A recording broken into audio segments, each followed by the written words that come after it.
السلام علیکم دوستو، میرا نام ہے علی اور آپ دیکھ رہے ہیں دا ہسٹری آف اسلام۔ عین التمر کے قلعے میں ایک ہڑبڑی سی مچی ہوئی تھی۔ پورے قلعے میں لوگ جنگی لباس میں یہاں وہاں بھاگ رہے تھے، شاید وہ جنگی تیاریوں میں مصروف تھے۔ اتنے میں ایک گھوڑ سوار بڑی تیزی سے قلعے میں داخل ہوتا ہے اور وہ سیدھے قلعے کے سرداران کے پاس جا پہنچتا ہے۔ قلعے کے سرداران اس وقت ایک بڑے سے ہال میں میٹنگ میں مصروف ہوتے ہیں کہ اچانک دروازہ کھلتا ہے اور وہ ہال میں داخل ہو جاتا ہے۔ تمام لوگ جو میٹنگ میں مصروف تھے خاموش ہو کر اس گھوڑ سوار کی طرف متوجہ ہو جاتے ہیں۔ اجلاس میں بیٹھے ایرانیوں کی طرف سے حاکم مہران بن بہرام چوبین اس کو مخاطب کر کے پوچھتا ہے، کیا خبر لائے ہو سنتری؟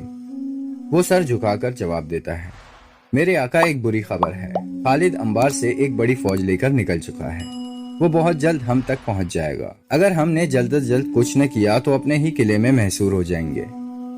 مہران کچھ دیر سوچنے کے بعد اس خبری کو آنکھوں سے جانے کا اشارہ کرتا ہے اور وہ وہاں سے چلا جاتا ہے۔ کچھ دیر بعد مہران دوبارہ سے اجلاس میں موجود لوگوں کی طرف متوجہ ہو جاتا ہے۔ ہاں تو میں کیا کہہ رہا تھا، عیسائی عربوں کا سردار عکا بن ابی عکا جو بنی تغلب، نمر اور ایات کے بدو قبائل کا رہبر تھا، کہنے لگا، آپ عرب جنگجوؤں کے بارے میں کچھ بتا رہے تھے۔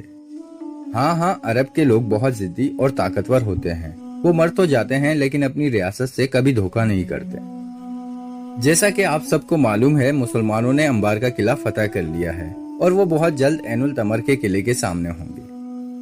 ہمارے پاس ایک بڑی فوج ہے، اس سے بھی بڑھ کر ہمارے ساتھ عرب کے وہ مشہور جنگجو موجود ہیں جو کسی بھی میدان کو فتح کرنے کی صلاحیت رکھتے ہیں۔ مہران نے عکا بن ابی عکا اور حزیل کی طرف اشارہ کرتے ہوئے کہا، یہ عرب کے وہ مشہور سردار ہیں جن کے نام سے دشمن کانپ اٹھتی ہے۔ مجھے امید ہے کہ ہمارے عرب کے یہ جنگجو خالد کو روکنے میں کامیاب ہو جائیں گے۔ عکا نے مہران کی بات کا جواب دیتے ہوئے کہا، عرب عربوں سے خوب لڑنا جانتے ہیں، اس لیے میرا مشورہ ہے کہ ہم عربوں کو قلعے سے باہر جا کر لڑنے کی اجازت دی جائے تاکہ ہم خالد جیسے بلا کا خاتمہ ہمیشہ کے لیے کر دیں۔ مہران نے مسکرا کر جواب دیا، تم ٹھیک کہتے ہو، عربوں سے لڑنے میں تم اتنے ہی ماہر ہو جتنا کہ ہم عجموں سے۔ تم مسلمانوں سے لڑو، اگر ہماری ضرورت ہوگی تو ہم بھی میدان جنگ میں پہنچ جائیں گے۔ اجلاس ختم ہوا، تمام لوگ وہاں سے چلے گئے سوائے چند ایرانی عہدیداروں کے۔ ایرانی مہران کی چال کو نہ سمجھ سکے۔ مہران ایک بہت ہی شاطر انسان تھا، وہ صرف عربوں کو عربوں کے خلاف استعمال کر رہا تھا۔ ایک ایرانی بولا، مہران تم نے عیسائی عربوں کے سامنے ہم ایرانیوں کو بزدل ثابت کیا ہے، وہ اب ہمیں حقارت بھری نگاہوں سے دیکھیں گے۔ وہاں کھڑے کچھ اور ایرانی بھی مہران کو برا بھلا کہنے لگے۔ مہران چیخ کر اٹھ کھڑا ہوا، تم میرے کام میں دخل نہ دو، میں نے جو کچھ کیا ہے تمہاری بہتری کے لیے کیا ہے۔ اس وقت تمہارے مقابلے کے لیے ایسا شخص آ رہا ہے جس نے تمہارے بادشاہوں کو قتل اور تمہاری سلطنت کو پاش پاش کر رکھا ہے۔ میں نے ان عربوں کے ذریعے تمہارا بچاؤ کیا ہے، اگر یہ لوگ خالد کے مقابلے میں کامیاب ہو گئے تو کامیابی کا فخر تمہارے ہی حصے میں آئے گا، لیکن سوچو اگر یہ شکست کھا گئے تو ہماری تازہ دم فوج تھکے ماندے مسلمانوں کو آسانی سے زیر کر سکے گی۔ یہ باتیں سن کر ایرانی مطمئن ہو گئے۔ دوسری جانب حضرت خالد بن ولید رضی اللہ تعالیٰ عنہ نے زبرکان بن بدر کو اپنا نائب بنا کر انبار میں چھوڑا اور خود عین التمر جو عراق اور صحرائے شام کے درمیان صحرا کے کنارے واقع ہے فتح کرنے کے لیے نکل پڑے۔ عین التمر تک پہنچنے میں 3 دن لگے۔ خبر ملتے ہی عکا بن ابی عکا فوج لے کر آگے بڑھا اور حضرت خالد بن ولید رضی اللہ تعالیٰ عنہ کے راستے میں پڑاؤ ڈالا۔ حضرت خالد بن ولید رضی اللہ تعالیٰ عنہ کو پہلے ہی خبر مل چکی تھی، اس لیے حضرت خالد نے عکا بن ابی عکا جو کہ دشمن لشکر کا سپہ سالار تھا اسے زندہ گرفتار کرنے کا حکم جاری کیا۔ دونوں لشکروں کا سامنا ہوتے ہی ایک گھماسان کی جنگ شروع ہوئی۔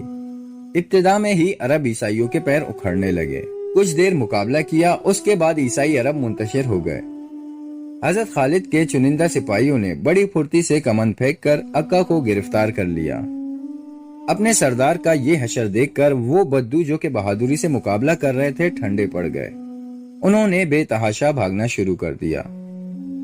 مسلمانوں نے بھاگنے والوں کا پیچھا کیا اور سینکڑوں کو گرفتار کر لیا۔ البتہ حزیل اور بعض دوسرے سرداران لشکر بچ کر نکل گئے۔ ادھر مہران بڑے اطمینان سے قلعے میں بیٹھا تھا۔ اسے یقین تھا کہ بدو ضرور مسلمانوں کا حملہ روک لیں گے، لیکن جب اس نے دیکھا کہ جو بدو بڑے غرور و کروفر کے ساتھ قلعے سے جنگ کے لیے باہر نکلے تھے سب کے سب بھاگ کر واپس قلعے میں آ رہے ہیں، اسے کچھ سمجھ نہیں آ رہا تھا۔ وہ سٹ پٹایا اور اپنی فوج لے کر قلعے سے بھاگ گیا۔ اب قلعے میں صرف وہ فوج رہ گئی تھی جو پہلے سے اس کی حفاظت کے لیے متعین تھی، یا وہ بدو جو اکا کے لشکر میں شامل تھے اور شکست کھا کر قلعے میں پناہ گزین ہو گئے تھے۔ مسلمان میدان فتح کرنے کے بعد قلعے کی جانب بڑھے اور قلعے کا محاصرہ کر لیا۔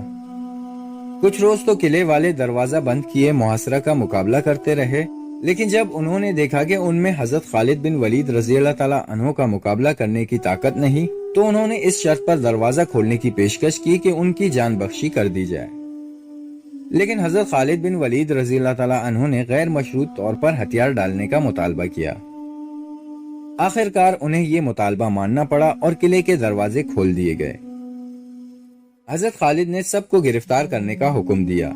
اس کے بعد اکا کو کھلے میدان میں لایا گیا اور اس کی گردن اڑا دی گئی۔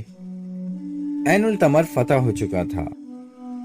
انبار اور عین التمر کی فتح کے بعد حضرت خالد بن ولید رضی اللہ تعالیٰ عنہ نے ولید بن عقبہ کو خمس دے کر فتح کی خوشخبری کے ساتھ حضرت ابوبکر صدیق رضی اللہ تعالیٰ عنہ کی خدمت میں روانہ کر دیا۔